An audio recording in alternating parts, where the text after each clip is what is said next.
Assalamualaikum warahmatullahi wabarakatuh. Waalaikumsalam warahmatullahi wabarakatuh.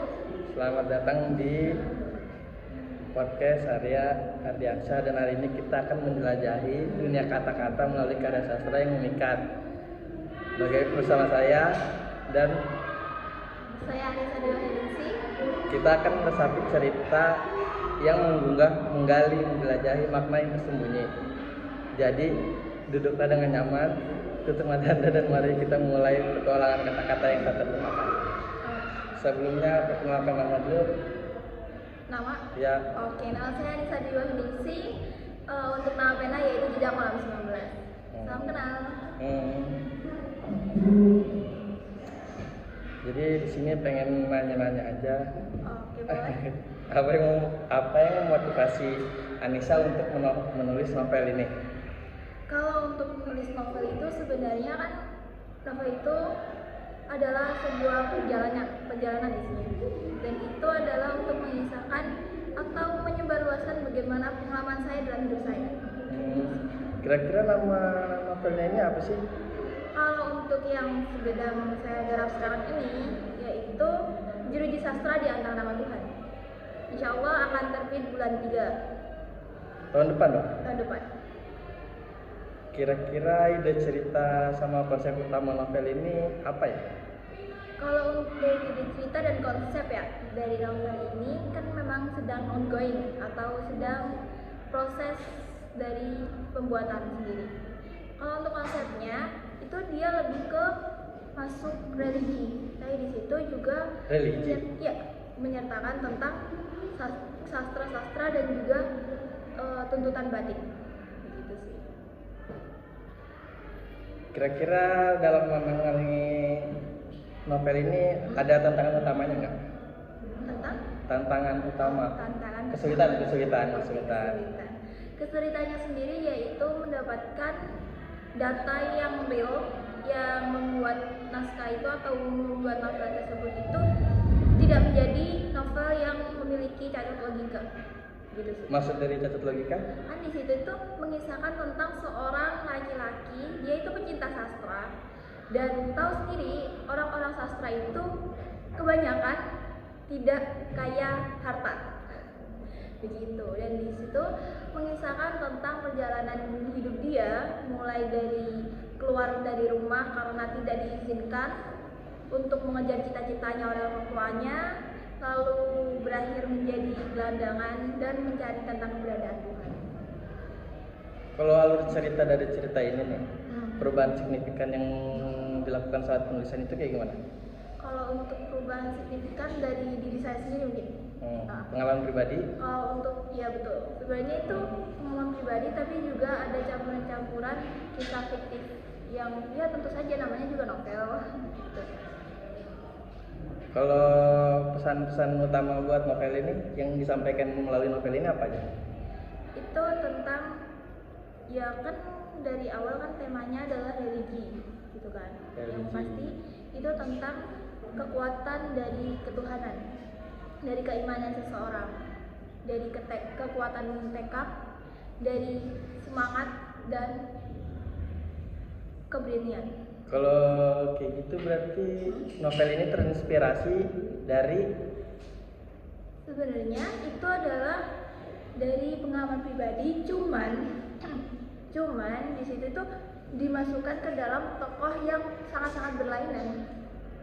Kalau cara biar mood gitu, biar karya sastranya tuh lancar gitu mood, itu tuh gimana tuh cara ngatur moodnya biar nulisnya lancar gitu? Caranya yaitu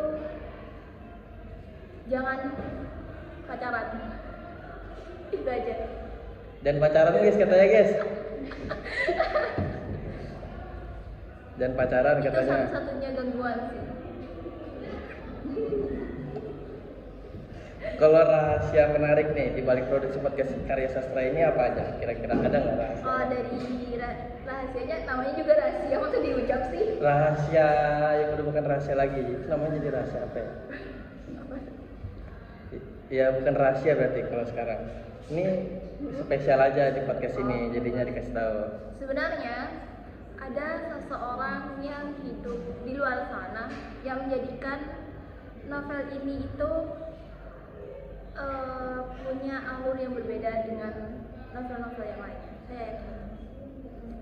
Kalau dari Anissa sendiri, kira-kira ada nggak nih yang mempengaruhi atau yang menginspirasi untuk membuat karya sastra? Kan selain novel pasti ada lagi tuh yang dibikin.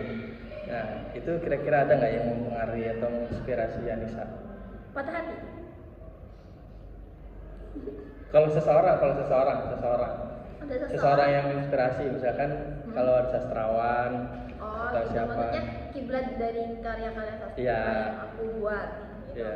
Untuk kiblatnya itu kan aku juga tidak hanya berfokus pada novel, tapi sebenarnya lebih berfokus kepada puisi. Ya. Nah, kalau dari puisi, siapa seseorang yang Untuk menginspirasi? kiblat-kiblat dari puisinya aku itu ada 3 orang. Siapa tuh?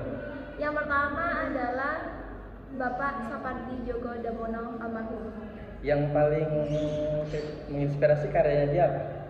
Kalau yang itu lebih ke karya Hujan Bulan Juli.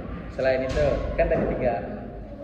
Lalu yaitu yang kedua itu yaitu Bapak Hazum Bahri atau Bapak Presiden Penyair Indonesia. Ya, karyanya? Karyanya itu puisi O. Kalau satu lagi berarti Iya, satu lagi. itu puisi-puisi semua kan? Tiga-tiganya. Ya, satu lagi berarti. Satu lagi yaitu sang maestro legendaris yaitu Khairul Anwar. Isi dari cerita dia yang menginspirasi puisinya. Kalau untuk puisi yang paling aku gemari dari beliau Iya kan? itu adalah puisi Diponegoro dan puisi Aku. Kenapa itu? Kalau untuk Diponegoro sendiri itu kan mengisahkan tentang perjuangan, tapi di situ dia juga menceritakan tentang perjalanan dan itu tuh bisa merealistis banget di hayalan atau di imajinasi kita. Lalu untuk di puisi Aku itu tuh bisa kayak dari, kalau untuk aku pribadi ya, itu tuh lebih gimana ya, nancep banget gitu untuk pesan-pesannya. Dapat banget. Iya. Itu untuk puisi Aku karya Khairul Anwar. Kalau selain novel nih, selain puisi kan novel itu tadi tuh yang pertama. Kalau novel itu siapa inspirasinya? Seseorang yang menginspirasinya dari novel ya? Novel pertama yang aku baca itu judulnya Ladu, tapi aku sudah lupa nama penulisnya. Itu adalah sebuah kisah perjalanan dua orang manusia. Di situ tuh dia berbeda agama, agamanya Kristen dan Buddha. Iya.